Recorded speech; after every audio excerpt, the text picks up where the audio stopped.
Well, what do I think? Should people buy a car right now? I think between the manufacturers and the dealers that they're desperate to find some way to return to some sense of normalcy when it comes to selling cars. They have probably, most dealers, watched their sales drop by, I'll guess, maybe 50%, maybe more. And that's unnerving for most dealers because it creates huge cash flow problems and it creates issues in how to retain the employees that they have. So I would think, but I haven't been able to prove it out yet, and I think maybe it depends on the part of the country you're in, but I can tell you from yesterday, dealing with dealers in the Dallas-Fort Worth area, where I don't think they're as troubled by the coronavirus as we are in other parts of the country, because the dealerships kept reminding me, hey, we're open till 9 o'clock at night. What time can you get here? I said, I'm not coming in from Jersey, but that's besides the point. So in the Dallas-Fort Worth area, they don't seem quite as tempted to be taking as stupid a deal as I would think they should or would be, perhaps in other parts of the country. But as I shared with you yesterday, there are a number of programs that are available from the manufacturers to encourage people to buy cars. They've increased the size of their customer rebates. They've enhanced some of their other rebates. First responder rebates, at least for Hyundai Motor Finance, includes nurses and doctors where it never did before. Same for Acura and Honda. They changed that as well. So that makes it easier to help people. Most captive lenders for most of the manufacturers have opted for long-term, low interest rate loans and delayed first payments. Hyundai will even do, if you buy a car by April 30th and you get fired or lose your job due to the COVID-19 outbreak after that, that they will make your payments for you for 6 months until you land on your feet again. Well, but caveat there, it's not until you land on your feet again. It's just if you lose your job, they'll cover 6 months, but there's no guarantee you'll get another job. Yeah, well, but you have to lose your job due to COVID-19. Yeah, and I saw that program runs through January of 2021, which I thought was interesting. Yeah, so which is something they did before during the Great Recession. Did they? Where if you bought a car and you lost your job, they would cover your payments for X amount of time. So on the insurance, gotcha. On the manufacturer side, we put up that post that consolidated all the different manufacturer programs right now. YourAutoAdvocate.com/guide/Corona car deals, I think is what we put it up as, coronavirus car deals. How I even saw it on Twitter. Exactly, yeah. But what about from the dealer's side? Because at the end of the day, the manufacturers can put on all sorts of programs that only, for most of them, at least the financing ones, only the best prospects actually get access to. And we should talk about that. But from the dealer's side, is now the right time to buy a car? Or should you wait another 4 weeks when things feel even worse on the checkbooks on the pocketbooks of the car dealers? Like, I guess that's what I'm curious to know. Well, I don't know. I would think that in most parts of the country where there have been limits placed on being able to do business. For instance, I know in Maryland, most of the dealers are open. They're open limited hours, and sales are by appointment only if you want to come into the showroom. And most dealers are trying to move quickly into online retailing, something they've been putting off for years. But my suspicion would be that obviously the longer we go with diminished sales, that the greater the likelihood that the dealer is going to suffer severe cash flow problems and need to move some product in order to create additional cash flow. But I also think that most dealers are not positioned for a long-term downturn in their business, so that many are probably panicking at this point. Will their panic grow even more severe 4 weeks from now? Hell, that panic could lead to filing for bankruptcy 4 weeks from Yeah. now. So I think in a lot of parts of the country, dealers are desperate to figure out how to be able to sell some cars, create some cash flow, and be able to maintain some semblance of what they would consider to be a normal business structure. And then in other parts of the country that aren't hit quite as bad yet, they're closer to doing business as usual. So I think it depends. I think it depends on the cash reserves of any dealer, to be honest with you. So if you're in the East Coast of the United States, it's probably a great time to go buy a car. If you're in the, central, maybe, Midwest part of the United States, maybe not, because at least from what we're privy to, watching the news and things like that, it seems like, and from doing work for our customers, it's not quite as shut down in those areas as it is, in New York, in Maryland, in Virginia. Oh, I know you're trying to help a customer in Northern California. Yeah, and they have that stay-at-home order, so we literally can't sell a car even if we wanted to. Yes. So imagine their cash flow dilemma in that, I don't know if they're allowed to be open for service, but if there's a stay-at-home order, my guess is that most people aren't bothering to get their cars serviced right now anyway. I know of a dealership group in the Baltimore area that used to be open 6 days a week for service, and now for service they're only open Monday through Friday, and they're only open till 5:30 in the afternoon.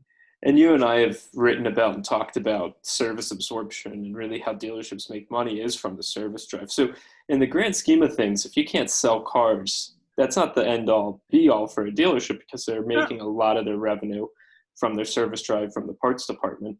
However, you need cars in operation to be able to feed that service drive, and you lose that. There's going to be a downturn here no matter what. Well, think of it this way. Let's say an average dealership sells 100 cars a month. So what they're doing is they're creating 100 new customers for parts and service every month. Now, because of the situation they're in, let's say they're creating 40 customers a month. Well, that's a significant drop off, so that when things do return to some semblance of normalcy, the uptick won't be as great as it could have been, because they're creating 60% less customers on a monthly basis than they had been in the past. Well, that's a significant reduction in new customers, and new customers that are going to need service at some point. Yeah, cross-selling opportunities, cross-selling to the service department. Yeah, but okay, so if you're at home and you're thinking to yourself, you know what, I needed a new car 6 weeks ago. I still need that new car today. I've got to make a move on it. Your recommendation would be, you should probably take advantage of the opportunity you have right now. Yeah, and the opportunities, especially for the manufacturers that are offering 0% financing. Obviously you're never going to get a loan at a better interest rate. And I know some manufacturers are offering up to 84 months, which is 7 years. And even though you wouldn't be paying interest for 7 years, you would still be burying yourself from getting out of that car in a reasonable amount of time, since most people tend to want to get out of a car somewhere between 30 and 36 months. If you're burdened with a car that has an 84-month loan, you're not getting out of it, even though there's no interest on it. You're not getting out of it in 30 to 36 months. The amount of negative equity that would be involved in a transaction like that would still be astronomical, even though there is no interest. So are you saying people shouldn't do the 0%? I'm saying they should do 0%, but they shouldn't do it for extended terms. Okay, just trying to make sure I'm following you. So should Yeah. people buy a car right now? The answer is yes. Yes. Should Should people people take do? should people take advantage of 0% financing? Yes. Should they limit the length of the term that they're willing to do?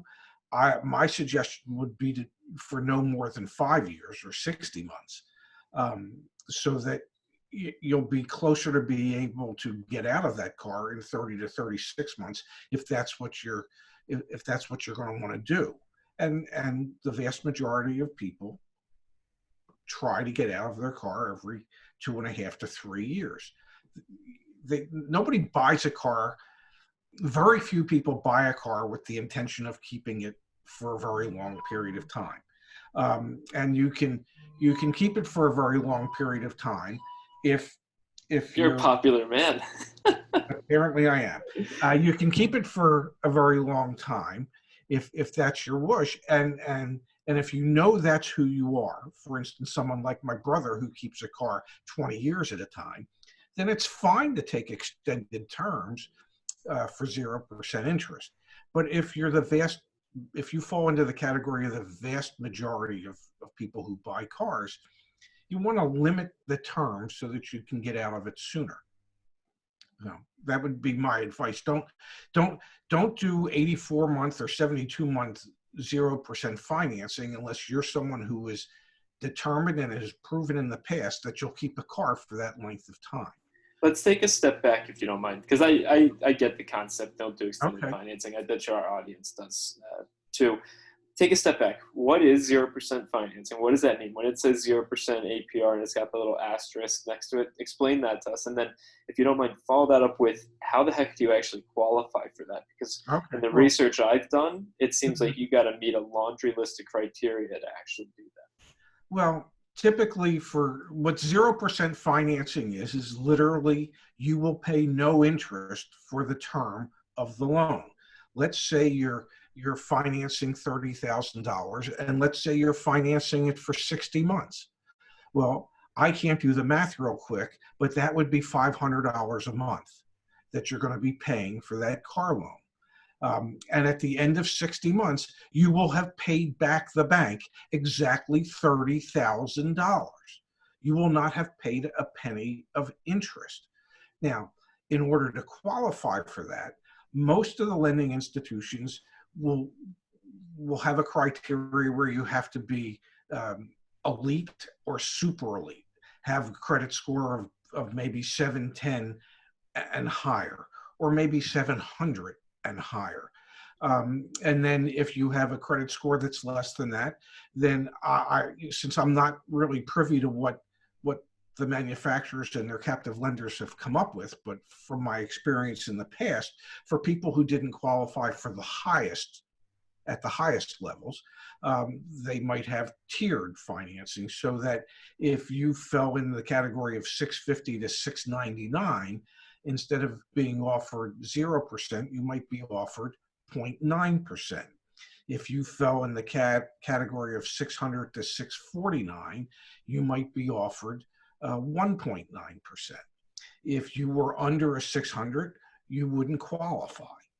So if you're a low risk customer, then you're going to qualify for 0%. And truth be told, to be able to borrow $30,000 for 5 years or 6 years or 7 years and not have to pay a penny of interest while paying it back, that's a pretty good deal.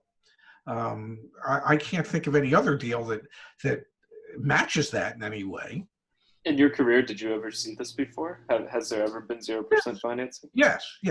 And typically, when I have seen it before, it wasn't due to a pandemic. It wasn't due to basically a shutdown of the nation. You mean back during the Black Plague, you didn't do something? During the Spanish flu, no, we didn't have a 0% financing.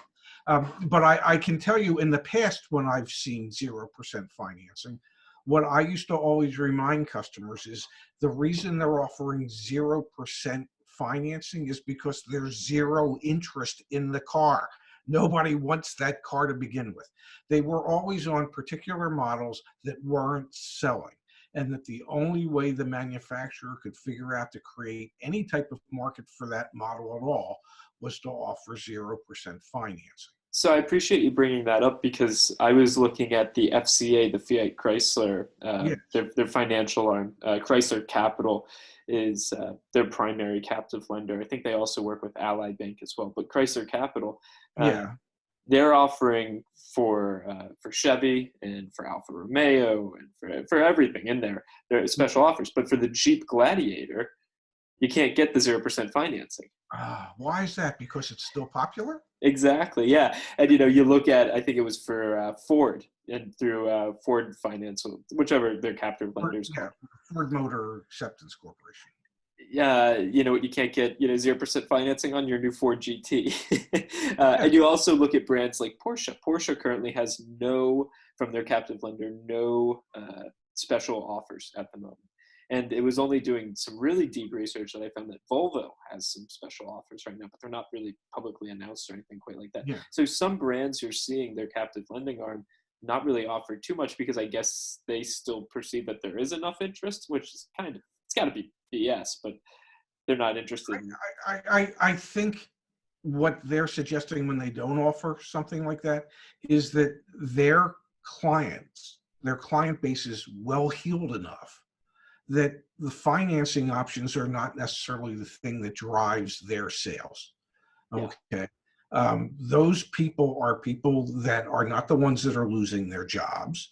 They are the owners of the businesses, the job creators, the heads of major corporations, people that are in the higher echelons of businesses that might be struggling, but these folks are still getting paid. So the financing aspect of it is not the draw. It's the cachet of the car that's the draw. And, let's face it, what do they sell? 45,000 Porsches a year? Even if that gets cut in half, they're still all right, because it's even though it's a significant chunk, it's not like they're going from 1 million sales to 500,000. Yeah, which is obviously why you're seeing the Hyundais, the Fords, the FCAs of the world, the Toyotas offer these General programs. Motors. General Motors. Yeah, my God, yes. Yeah. I mean, here's a stat that Subaru, for 11 years running, had month-over-month growth from the previous year until March. And their sales in March of 2019 were like 62,000 units. Their sales in March of 2020 were 32,000 units. Wow. Okay. Now, that broke their streak of 11 years of, what is that, 44 quarters, where that's how many months where every month, year over year, there was an increase. And their decrease was 47%. That's how significant an impact on the industry coronavirus is. That just gives you some concept. Now, there's some brands that didn't lose that much, but the average nationally in March was about a 15% decline, March over March from a year ago. And that was in the United States? That was just the United States. And my suspicion is that it'll be worse in April. I mean, when you have, in the last 3 weeks, 17 million people apply for unemployment benefits, well, that effectively takes 17 million people out of the market for cars. And then you factor in that some dealerships are working on limited hours with limited staff, and their sales are declining rapidly. I mean, you've got to suspect that we'll see a decline on an industry average of probably somewhere around 30 to 40% for the month of April.